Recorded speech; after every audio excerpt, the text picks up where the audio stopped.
បាទវីដេអូនេះគឺផ្ញើជូនទៅដល់បងប្អូនម្ចាស់ចំការដំឡូងមីទាំងអស់បាទក្នុងឆ្នាំថ្មីឆ្នាំ2025នេះបាទអញ្ចឹងមានបងប្អូនជាច្រើនក៏សួរខ្ញុំថាតើហេតុអីត្រូវប្រើប្រាស់ជីបំពន់បាទអញ្ចឹងវាជួយអីបានខ្លះអញ្ចឹងខ្ញុំនឹងមកនិយាយតាក់ទងជាមួយនឹងអត្ថប្រយោជន៍នៃការប្រើប្រាស់ជាមួយនឹងជីបំពន់បាទដូចខ្ញុំបញ្ជាក់ឲ្យថានៅប្រទេសកម្ពុជាយើងមានជីបំពន់ច្រើនមែនតើបាទប៉ុន្តែឲ្យបងប្អូន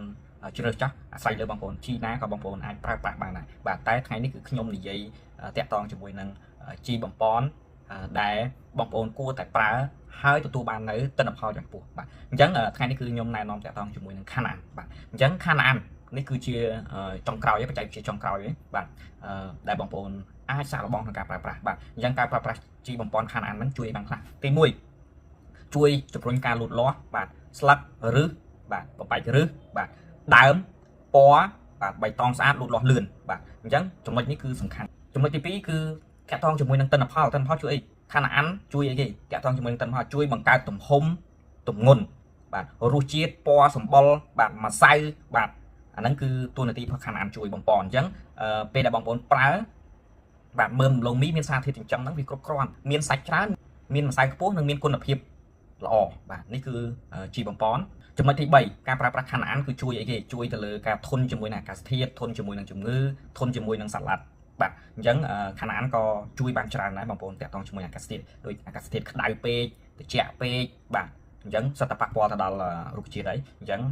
អាចធ្វើឲ្យងាប់អាចធ្វើអីចឹងទៅប៉ុន្តែបើបងប្អូនបានប្រើខានអានក៏ជួយពជាពេលបងប្អូននឹងគឺបានច្រើនថ្ងៃប៉ុន្តែនេះគឺលក្ខណៈពិសេសនៃការប្រើប្រាស់ជីបំពន់បាទចំណុចទី4ជួយអីគេបងប្អូនជួយពង្រឹងប្រព័ន្ធរបស់រុក្ខជាតិបាទអញ្ចឹងរុក្ខជាតិក៏មានប្រព័ន្ធដូចសរីរាង្គកាយផងមនុស្សយើងដែរបាទអញ្ចឹងការប្រើប្រាស់ជីបំពន់គឺជួយពង្រឹងបាទកាលណាតែពង្រឹងប្រព័ន្ធគេហៅថាប្រព័ន្ធការពាររបស់រុក្ខជាតិហ្នឹងហើយបាទវាធ្វើឲ្យរុក្ខជាតិហ្នឹងគឺជំងឺធន់នឹងអាកាសធាតុបាទធន់ជាមួយនឹងសត្វល្អិតអីហ្នឹងគឺតាក់ទងជាមួយនឹងប្រព័ន្ធហ្នឹងឯងប្រព័ន្ធការពាររបស់រុក្ខជាតិហ្នឹងឯងបាទដែលវាមិនងាយឲ្យឆ្លងរោគឆ្លងអីចឹងទៅបាទអញ្ចឹងសរុបរួមមកការប្រើប្រាស់ជីបំពន់លើដុំមីជាកត្តាចាំបាច់មួយដែលធានាបាននៅថាទិន្នផលខ្ពស់ឬក៏ទាបគឺអាស្រ័យទៅលើការបំពន់នឹងដូចគ្នាបងប្អូនថាអត់យល់ដឹងពីចំណុចហ្នឹងគិតថាមិនបាច់បំពន់តែបានដែរប៉ុន្តែទិន្នផលតិចបាទពេលខ្លះអាចថាមើលទៅដូចច្រើនដែរប៉ុន្តែដល់ពេលបងប្អូនគាស់មកមានន័យថាទិន្នផលហ្នឹងអាច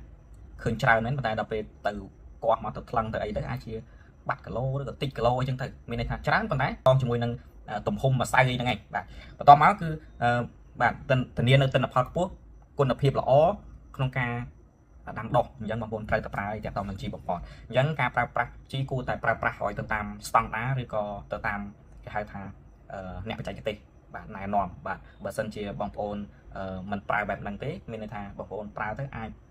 ប្រើច្រើនពេកឬក៏តិចពេកចឹងទៅក៏មានន័យថាទិន្នផលក៏ទៅតាមហ្នឹងដែរបាទអញ្ចឹងអាស្រ័យលើការប្រើបងប្អូនបាទអញ្ចឹងការអនុវត្តតាមការណែនាំរបស់អ្នកបច្ចេកទេសគឺដើម្បីទទួលបាននៅប្រសិទ្ធភាពខ្ពស់ជាពិសេសគឺទិន្នផលខ្ពស់នឹងតែម្ដងបាទនេះគឺជាចំណុចសំខាន់អញ្ចឹង